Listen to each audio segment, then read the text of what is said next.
Kenneth Mason Easley Jr., born on January 15, 1959, and died on November 14, 2025, lived a life carved from courage, raw talent, and an unwavering spirit that shaped the hearts of football fans for generations. To many, he was simply the enforcer, but to those who truly understood his journey, he was so much more, a symbol of tenacity, a beacon of excellence, and a man whose brilliance on the field continues to echo through the halls of NFL history. From his earliest days in Virginia to his rise as one of the Seattle Seahawks' greatest legends, Easley's story is one of resilience, triumph, heartbreak, and unmatched passion. A great among greats. During his 7 seasons with the Seattle Seahawks from 1981 to 1987, Easley transformed himself into one of the fiercest defensive forces of his era. His talent was undeniable, his instincts razor-sharp, and his presence on the field electrifying. His journey began at UCLA, where he became a 3-time consensus All-American, a rare accomplishment that underlined his extraordinary gifts. Seahawks fans would later witness that same fire when he was taken in the first round of the 1981 NFL Draft, a moment that changed the destiny of the franchise. Easley wasn't just a great player, he was the player who altered games by sheer will. Many still believe he stands among the finest defensive backs ever to grace the sport. His peers respected him not only for his physicality, but for his leadership, the unmistakable authority he carried on the field as one of Seattle's defensive anchors.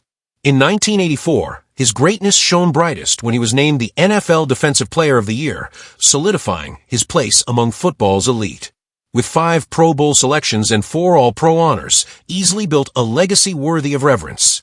But his dream was cut painfully short in 1987 when he was diagnosed with severe kidney disease, an illness that would slowly reshape the course of his life. A life rooted in determination, early years. Born and raised in Chesapeake, Virginia, Easley carried the dreams of a young boy with unimaginable potential. At Oscar F. Smith High School, he became a star unlike any the state had ever seen. He made history as the first Virginia high school player to surpass 1,000 rushing yards and 1,000 passing yards in a single season, an achievement that captured the admiration of the entire region. His brilliance earned him both All-State and All-American honors as a quarterback. The impact he left on his hometown was so profound that in 1996, the high school honored him alongside fellow football standouts Ed Beard and Steve DeLong by naming its stadium Beard, DeLong, Easley Field, a tribute that still stands as a reminder of the greatness that began on those high school grounds. A college career written in golden ink. Allegedly pursued by more than 350 colleges, Easley chose UCLA, where he blossomed into one of the most dominant defensive players in Pac-10 history. Starting as a true freshman in 1977, he made an immediate statement, 9 interceptions, 93 tackles, and a spot on the All-Pac-10 team. His consistency became legendary. For 4 consecutive seasons, he earned all-conference honors, becoming the first in Pac-10 history to achieve that distinction.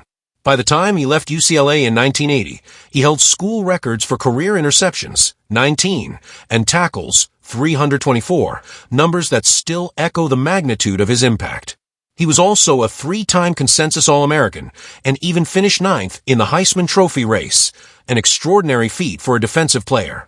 UCLA retired his number 5 jersey, and he was later inducted into both the UCLA Athletics Hall of Fame and the College Football Hall of Fame. Though he was selected by the Chicago Bulls in the 10th round of the 1981 NBA Draft, football had already claimed his heart, and his destiny was sealed. A pro career that burned brightly, even if too briefly. Drafted 4th overall by the Seattle Seahawks, Easley instantly changed the tone of the franchise. In his rookie season alone, he recorded 3 interceptions, 1 for a touchdown, and earned AFC Defensive Rookie of the Year honors. His ability to read plays felt almost supernatural. The arrival of coach Chuck Knox in 1983 only amplified Easley's brilliance. Knox built his defensive strategy around him, describing Easley as the backbone of his entire system. In that same year, Easley won the AFC Defensive Player of the Year award, proving his dominance. Then came the unforgettable 1984 season. 10 interceptions, 2 for touchdowns, leading the league and tying the Seahawks' single-season record. The NFL recognized his unmatched excellence by naming him Defensive Player of the Year. That same year, in a stunning 45-0 victory over the Kansas City Chiefs, Easley was part of a defensive masterpiece where Seattle returned 4 interceptions for touchdowns, a record-breaking performance that still lives in Seahawks lore. But his heroics came at a cost. Years of relentless sacrifice, punishing hits, and the physical strain of performing at elite levels eventually began to take their toll. He suffered injuries in 1986 and was at the center of NFL labor tensions in 1987 as the Seahawks players' representative. Easley stood by his convictions, fighting for the rights of players during the strike, even when it put him at odds with former teammates. Though he never condoned violence or hostility, his staunch position made him a symbol of principled leadership. But leadership is often heavy. By the end of the 1987 season, Easley's play had dipped, not from lack of effort, but from the burdens he carried and hidden health issues that had begun to surface. The shocking diagnosis and sudden end of a beloved career. In 1988, Seattle attempted to trade Easley to the Phoenix Cardinals, but fate intervened. During his physical, doctors discovered he had idiopathic nephrotic syndrome, a severe kidney condition. The trade was voided, and Easley was suddenly faced with a devastating truth. His career was over. His world changed overnight. He later revealed that he had taken extremely high amounts of Advil for an ankle injury, medication allegedly available in large quantities in the locker room without proper oversight. Easley filed a lawsuit against the Seahawks, their trainers and team doctors, claiming that this misuse contributed to his kidney failure. The case sparked nationwide conversations about the dangers of over-the-counter medication abuse in sports. The lawsuit was eventually settled privately, but the emotional wounds it caused, both for Easley and the Seahawks organization, ran deep. In 1990, hope returned when Easley received a kidney transplant at the University of Washington Medical Center. It saved his life, but the pain of what football had cost him lingered for years. Life after football, business, leadership, and quiet strength. Determined not to let tragedy define him, Easley reinvented himself. In 1991, he entered the automotive business, becoming part owner of Alderwood Oldsmobile and Cadillac. Through dedication and leadership, the dealership flourished, and he eventually became president of the African American Dealers Association, championing opportunities for other minority entrepreneurs. In 1999, Easley and fellow NFL great Bruce Smith became owners of the Norfolk Nighthawks, a team in the AF2 Arena Football League. Though the journey was filled with challenges, including disputes with local team owners and financial hurdles, Easley poured his heart into the project, determined to uplift the sporting community in his home state. Healing old wounds, reconnecting with the Seahawks. For many years, Easley remained distant from the Seahawks.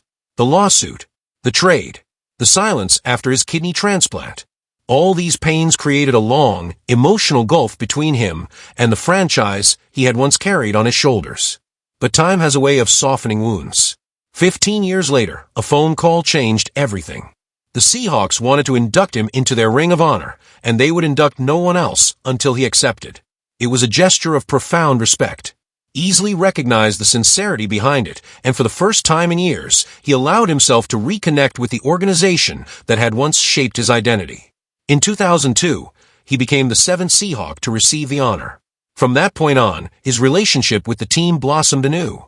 He later served as an honorary captain at Super Bowl 49 and saw the Seahawks retire his number 45 in 2017, an immortal tribute to a man who had given everything for the franchise. His final years, an emotional farewell. After years of battling health problems, Kenneth Easley passed away peacefully on the evening of November 14, 2025, at the age of 66. His death brought heartbreak not only to his family, but to everyone who had ever cheered for him, admired him, or been touched by the courage he displayed on and off the field. He leaves behind his beloved wife, Gail, and their children, Kendrick, Gabrielle, and Jordana, who carry the light of his legacy within them. A legacy that lives forever. Kenneth Easley's story is not just about football. It is about perseverance in the face of unbearable challenges. It is about refusing to be defined by pain. It is about rising again and again, no matter how heavy the world becomes. His estimated net worth of $6 million reflects his success, but his true wealth lies in the lives he inspired, the teammates he led, the city that adored him, and the family that continues to honor him. Though the enforcer is gone, his spirit lives on, in every memory, every highlight, every tribute, and every heart that beats a little stronger because of the example he set. Kenneth Mason Easley Jr. will forever remain a legend, a warrior, and a man whose heart was every bit as mighty as his game.